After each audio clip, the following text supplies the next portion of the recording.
Tom, I've managed not to mention or talk about Pierre Poilievre all day today, right up until now. So for folks who didn't hear it, here he was, pardon me, yesterday, staging his, I guess, a press conference when this kind of happened.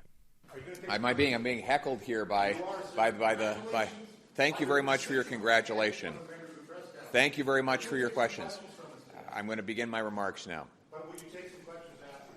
Justin Trudeau is out of touch, and Canadians are out of money. The cost of government is driving up the cost of living, and that is why we are experiencing 40-year highs in inflation today. So, I mean, we have basically a liberal heckler who snuck in here today to, well, apparently.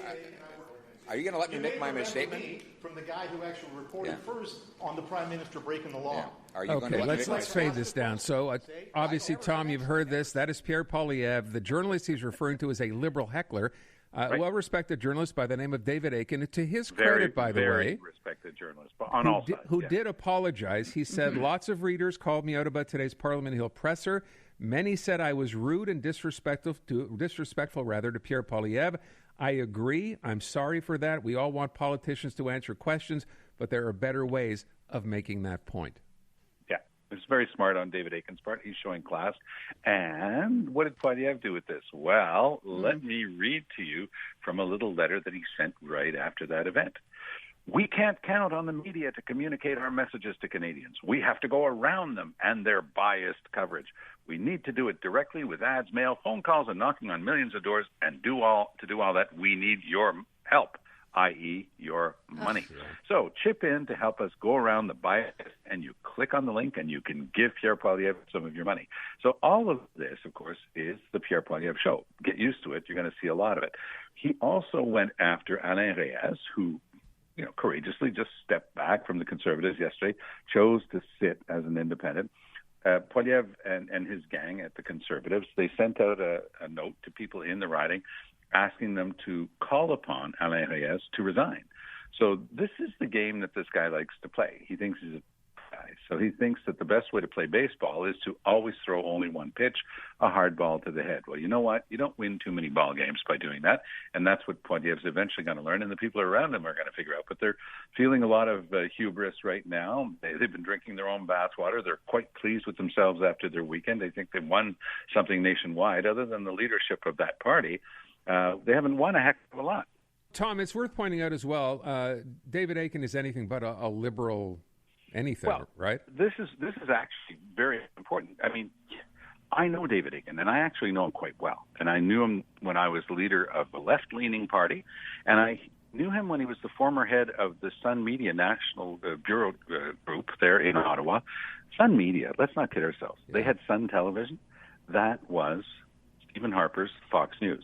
So this guy, it's so dumb of Poilievre to try to tag this guy as a liberal. Everybody in the press gallery knows that this is a very classy guy. He's a super respected journalist.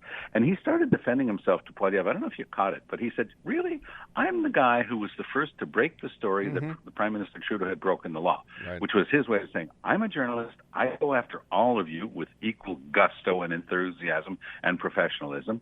Are you going to take our questions? Because you see, what was happening there is Poilievre was signaling to the press gallery that, sure, he didn't speak to any of them for basically 7 months during the leadership campaign because they're all, of course, but now he's going to stand there, read prepared notes, and they're going to take steno. They're going to be his stenographers. They're just going to write down word for word what he says because he's not really going to take questions. So in a press conference in Ottawa, you're saying you're taking 2 questions. You're actually taking one because there'll be one English one and one French one. And that's the end of it. And that's what he thinks he's going to be, how he's going to be dealing with the media. Well, good luck with that. The media are going to be pushing back. They'll look to be taking him down a peg at every opportunity. He's going to buy himself a lot of grief, and he can do all the fundraising he wants once he's caused that grief himself. Most Canadians are not going to be following this. This is a gong show. This is the gong show that he thinks he's going to bring to a majority of Canadians. I think he's completely wrong. Okay. What's with the thin-skinnedness we're seeing with politicians these days? I've been thinking about Legault and how reactionary he is, and with Pierre Poilievre. I mean, this is kind of part of the job. You got to be able to take the tough questions. One, and two, you've got to live with your answers. But what happened with Legault last week, just prior to the Queen's passing, he had that horrible, set of references and remarks he made about immigrants and violence and so forth, equating the two. And then the Queen passed, and I said, well, Legault caught a lucky break, because now we're going to talk about the Queen for 72 hours, and we can forget about the nonsense that he just said. Not a bit. He goes to Drummondville on Sunday, starts digging in. He starts holding on to the same view, talking about you can't let people in who don't speak French right away, because then you're going to be hurting the national fabric, the national cohesiveness of Quebec. And then he would give himself a pat on the back and saying, that's why Quebecers did so well during the pandemic. Actually, Quebec had the worst record in Canada during the pandemic. So if that's your equation, you better rethink it.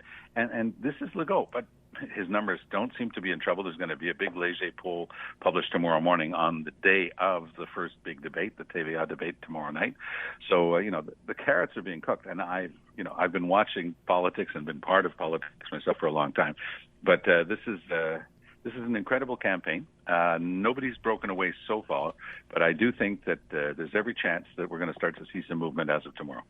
Speaking of which, I'm trying to think, Tom, the last time there have been so many gaffes this early in a campaign. We basically hit the halfway mark today, right? We still have a couple of weeks to go.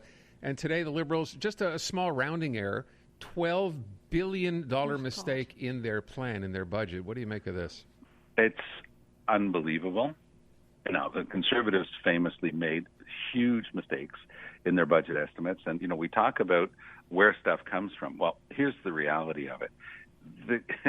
The CAQ government did as every other government did before it. They took the numbers and the estimates of their adversary and they fed it to the bureaucrats who do this all day long. And they just chomp through this stuff and they find the mistakes, because believe me, when you're doing budgets in the tens of billions and projections over 5 years, this type of mistake is a rounding error. $12 billion is absolutely unforgivable. It shows that they were sloppy. They didn't have the manpower.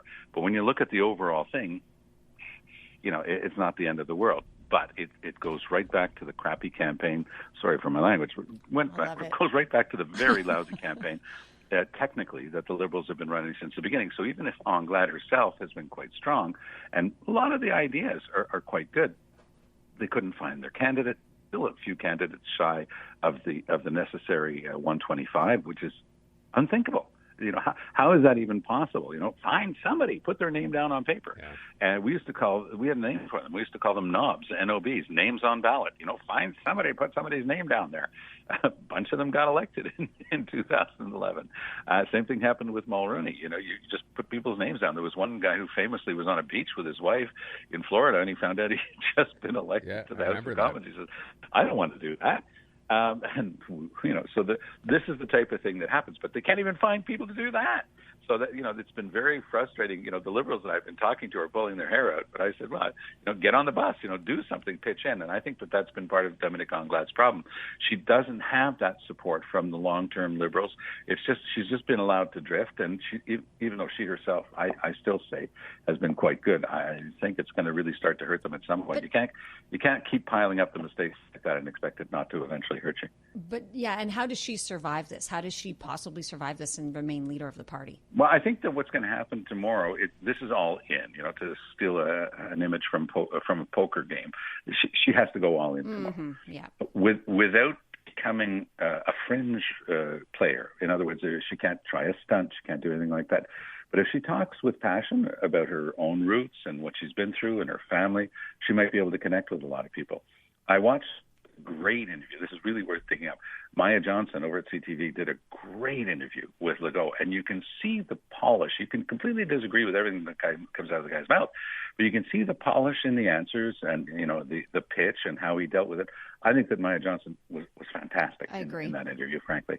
Very unflappable, would come back without ever pushing too hard, but showing that she knew the files and wasn't going to get snowed by Legault. But you can see the professionalism of Legault. If Anglade do the same sort of thing tomorrow night, she might be able to, reassure part of her base.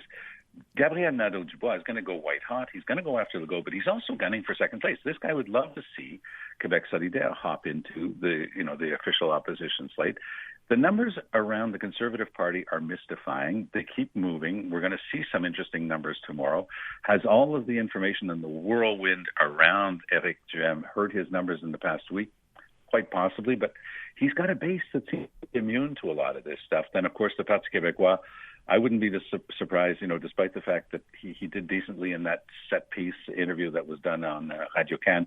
I honestly think that Paul Saint-Pierre Plamondon is not going anywhere with the Parti québécois. But we'll see. Again, we're supposed to get some fresh numbers tomorrow.